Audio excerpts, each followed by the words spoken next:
আসসালামু আলাইকুম। লাস্ট ভিডিওতে আমরা অ্যারের 5 নম্বর প্রবলেমটা সলভ করেছিলাম। 5 নম্বর প্রবলেমটা ছিল ধনাত্মক এবং ঋণাত্মক সংখ্যা সম্পর্কে। তুমি যদি মিস করে থাকো আই বাটনে ভিডিও লিঙ্কটা দিয়ে দিচ্ছি, দেখে নিও। আর যদি অলরেডি দেখে থাকো থ্যাংক ইউ সো মাচ। আজকে আমরা অ্যারের 6 নম্বর প্রবলেমটা সলভ করব। Write a C program to copy an array and store it another array. এর মানে হচ্ছে ইউজারের কাছ থেকে আমরা একটা অ্যারে নিব আর ওই অ্যারের সবগুলো ভ্যালু আরেকটা অ্যারের মধ্যে রাখবো। কেন এই কাজটা করব? এই কাজটা এই জন্য করব যে এর পরবর্তী যে প্রবলেমগুলো আমরা সলভ করব সেই প্রবলেমগুলো বুঝতে হলে তোমাকে এই প্রবলেমটা বুঝতে হবে, এই জন্য আর কিছু না। তাহলে চলো আমরা আমাদের আইডিই ভিজুয়াল স্টুডিও কোডে চলে যাই। আচ্ছা, তাহলে এখন আমরা যেহেতু ইউজারের কাছ থেকে একটা অ্যারে নিব, সেই জন্য এটাকে নাম দিই অ্যারে 1, যেটা 100টা জায়গা আমরা কিনে নিলাম সি প্রোগ্রামিংয়ের কাছ থেকে। আর আরেকটা অ্যারে নিব, সেটা হচ্ছে অ্যারে 2, সেইখানেও আমি 100টা জায়গা কিনে নিলাম সি প্রোগ্রামিং থেকে, মজা করে বললাম আর কি। অ্যারে 1টা হচ্ছে ইউজারের কাছ থেকে নেব, আর অ্যারে 2টা হচ্ছে অ্যারে 1-এর ভ্যালুগুলোকে অ্যারে 2-এর মধ্যে রাখবো। আর এখানে একটা আই লাগবে, যেটা হচ্ছে আমাদের লুপ চালানোর জন্য। আরেকটা হচ্ছে রেঞ্জ, যেটা আমাদের ইউজারের কাছ থেকে জিজ্ঞেস করব অ্যারে 1-এর রেঞ্জটা আমাকে বলার জন্য। তাহলে printf enter enter the range enter the range of array 1, enter the range of array 1। তাহলে অ্যারের রেঞ্জটা নেব অ্যান্ড দেন এখান থেকে scanf এর মাধ্যমে আমি রেঞ্জটা নিয়ে নিব। এখানে এম্পারসেন্টটা ইউজ করতে হবে, নয়তো তো হবে না। কার মধ্যে রাখবো? রেঞ্জের মধ্যে রাখবো। ওকে, এবার আমি কি করব? ইউজারকে বলবো অ্যারের ভ্যালুগুলো দিতে। এই কাজগুলো তুমি অনেকবার করেছো। আচ্ছা, enter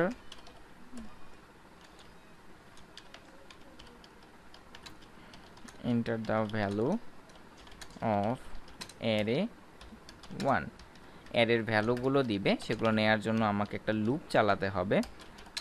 i equal to 0, i less than range and i plus plus। ওকে, নেয়ার জন্য আমাকে স্ক্যানএফটা ব্যবহার করতে হয়, তোমরা সবাই জানো। কমা এম্পারসেন্ট কার মধ্যে রাখবো? অ্যারে 1-এর মধ্যে রাখবো। ওকে, এইবার জাস্ট সিম্পল একটা কাজ, সেটা কি? অ্যারে 1-এর এক একটা ভ্যালুকে ধরবো, আনবো আর অ্যারে 2-এর মধ্যে রাখবো। তো এক একটা ভ্যালুকে যেহেতু আমাকে আনতে হবে, মানে একটা একটা করে ভ্যালু আনতে হবে, সেই জন্য আমাকে একটা লুপ চালাতে হবে। আচ্ছা, তাহলে আমাকে আবার একটা লুপ চালাতে হবে। For loop i equal to 0, i less than range, একটা একটা করে আনবো আর হচ্ছে কার মধ্যে রাখবো? অ্যারে 2-এর মধ্যে রাখবো। আচ্ছা, ঠিক আছে। তাহলে এখন একটা জিনিস খেয়াল করো, এই লাইনটা আমি একটু লিখে নিচ্ছি, তারপর তোমাকে বুঝাচ্ছি। অ্যারে 1-এর আই। আচ্ছা, এবার তোমাকে আমি বুঝাই। দেখো, অ্যারে 2 আই, দেখো এখানে যদি ইটারেশনটা তুমি বুঝো, মানে কোডটা কিভাবে কাজ করে সেটা তুমি যদি একটু বোঝার চেষ্টা করো, তাহলে তুমি জিনিসটা বুঝতে পারবে। এখানে আইয়ের ভ্যালু যখন 0, তার মানে এইখানে আইয়ের ভ্যালু 0, তার মানে অ্যারে 2-এর 0 পজিশন। এর মানে হচ্ছে অ্যারে 2-এর আমি অ্যারে 2-এর কয়টা পজিশন আগে থেকে তৈরি করে রেখেছি? 100টা পজিশন আগে তৈরি করে রেখেছি।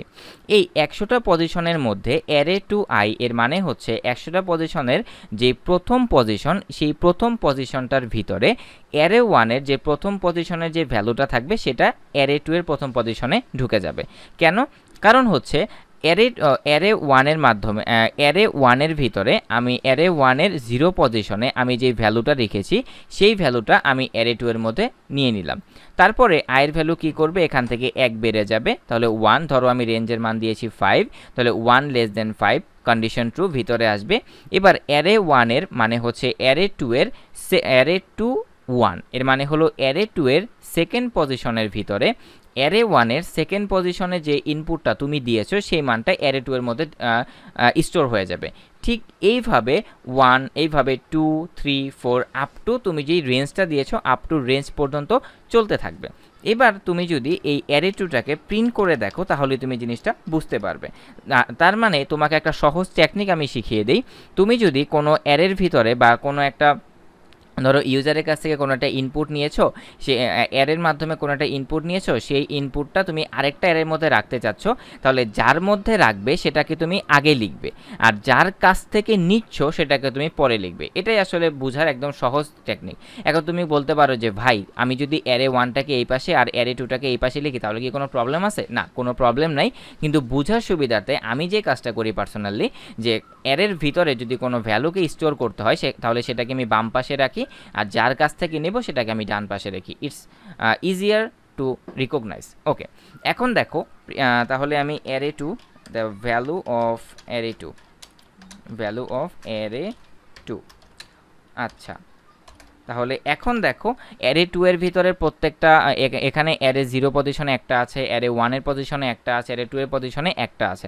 তার মানে এখানে আমার আবার একটাকে কি করতে হবে? লুপ চালাতে হবে। I equal to 0, I less than range, and I plus plus।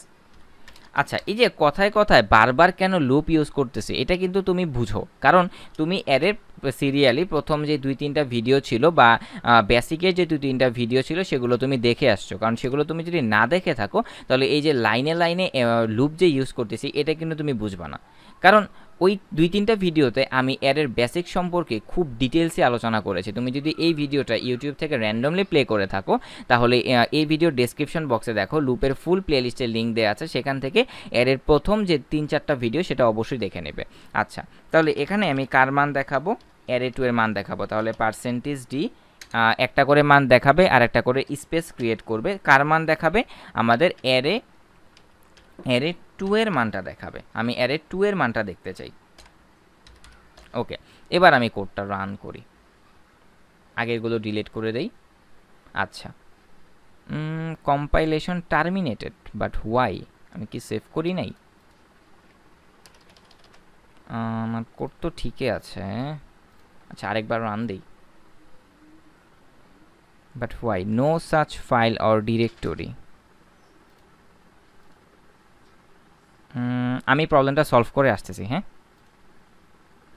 ও আচ্ছা, আমার প্রবলেমটা হয়েছিল কি, আমি যে এই ফাইলটার নামকরণ যে করেছি, এই যে মানে ভিজুয়াল স্টুডিও করে সি প্রোগ্রামিং এর স্পেসগুলো রাখা যায় না। আমি নামকরণের সময় এই যে স্পেস দিয়ে ফেলেছিলাম, এই স্পেসগুলো আসলে দেওয়া যাবে না, এই জন্য আমার কোডটা ইরর যাচ্ছে। আমি আরেকটা ফাইল ক্রিয়েট করে আবার আসছি।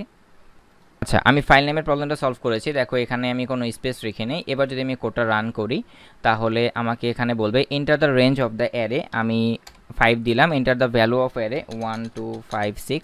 কয়টা হলো? 5টা হলো। ও শিট, এন্টার দ্য, তার মানে কোডে কোনো জায়গায় ভুল হয়েছে। দেখো তো উপরে কোনো জায়গায় ভুল হয়েছে কিনা। প্রিন্টএফ স্ক্যানএফ, ও আচ্ছা, এইখানে আমি আই দিই নেই, কারণ স্ক্যানএফ আমি তো পজিশনের অনুযায়ী নিতে হবে। প্রথমে আসবে 0, তারপর আসবে 1, তারপর আসবে 2, এরকমভাবে নিতে হবে। এখানে একটু রং ছিল। এবার আশা করি কোডটা কোনো প্রবলেম হবে না। তাহলে enter the range of array 5, enter the value of array 1 1 2 6 1 2, এখানে দিই 6, এখানে দিই 9। কয়টা হলো? 4টা। এখানে হচ্ছে 5টা। ওকে, 1 2 6 9 5। দেখো আমি enter the value of array 1 এটা হচ্ছে টাইপ করেছি 1 2 6 9 5, আর আমাদের যেই কপি করে এই যে অ্যারে 1 এর ভ্যালুগুলোকে কপি করে আমি অ্যারে 2 তে রেখেছিলাম, সেই ভ্যালুগুলো হলো 1 2 6 9 5। তো আশা করি বুঝতে পেরেছো যে কিভাবে একটা অ্যারেকে কপি করে আরেকটা অ্যারের মধ্যে রাখা যায়। যদি ভিডিওটা বুঝতে কোনো অসুবিধা হয় ভিডিওটা টেনে আবার দেখো, আর তাও যদি তুমি না বুঝো আমাদের ফেসবুক গ্রুপ কোড উইথ হৃদয় তুমি পোস্ট করে দিতে পারো যে কোনো প্রবলেমে, সেখানে তুমি সলিউশনটা পেয়ে যাবা। আর এখন হচ্ছে আমাদের মোস্ট ইম্পর্ট্যান্ট পার্ট, সেটা হচ্ছে আমাদের কুইজ পার্ট। তার আগে বলে রাখছি, তুমি যদি এই ভিডিওটা 100% বুঝে থাকো আমাকে কফি খাওয়াতে পারো, কারণ তাহলে আমি বুঝবো যে তুমি ভিডিওটা 100% বুঝতে পেরেছো, অথবা ভিডিওতে কমেন্ট করে দিলেই হবে। তাহলে এখন আমরা কুইজটা সলভ করি। আমাদের এই ভিডিওর কুইজ হচ্ছে এটা। তোমাকে বলতে হবে কত নাম্বার লাইনে ভুল আছে। একটা জিনিস খেয়াল করো, তুমি কিন্তু ভিডিওটা ইউটিউব থেকে দেখছো, ইউটিউবের হাজার হাজার টিউটোরিয়াল আছে, বাট ওই টিউটোরিয়ালগুলো তুমি দেখতে পারো। বাট আমি একটা ডিফারেন্স এনেছি, সেটা হচ্ছে ইউটিউবের টিউটোরিয়াল দেখে তুমি তুমি ওই টপিকটা 100% বুঝেছো কি না সেটা কিন্তু ভেরিফাই করা বা হচ্ছে জাস্টিফাই করা বা হচ্ছে কোনো এক্সাম দেওয়ার সুযোগ থাকে না। এই জন্য আমি আমার প্রত্যেকটা ভিডিওতে একটা করে কুইজ রেখেছি, যাতে তুমি তোমার শিক্ষাটা একটু জাজ করতে পারো যে তুমি তোমার শিক্ষাটা পিওর হয়েছে কিনা। তো কুইজের অ্যান্সারটা দিয়ে দাও। তোমার জন্য শুভকামনা। আল্লাহ হাফেজ।